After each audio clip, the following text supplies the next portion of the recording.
stress is gonna get figured out. Oh, deep conversations at the Waffle House. Headstrong father and a determined mother. Oh, that's why some nights we tried to kill each other, but you know it's always love.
อยู่ใน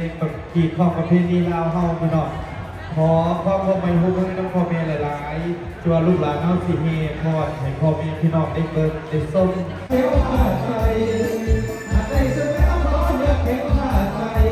เอาขอไว้ใส่ในคุณค่าโชคดี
จับมือกันเล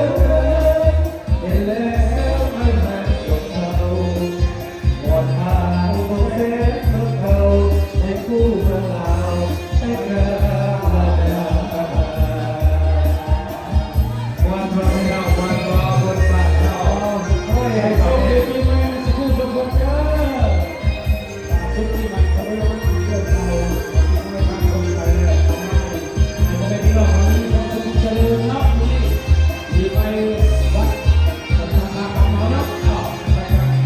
เป็นวันที่งานซีซ่าในบ้านเฮงไอปีก็ได้ฝากไปเรื่อยๆที่จะพูดตรงนี้เลยก็เจ๊ก่อนวันเรางานเพลงมาเจ้าอาจจะเป็นงานเดินเห็นแล้วไอ้มันจบเราวันมาอมเส้นเมื่อเราในคู่เมืองเราไปเกิดและเสียงเพลงของเราดีอกดีเก่งครับ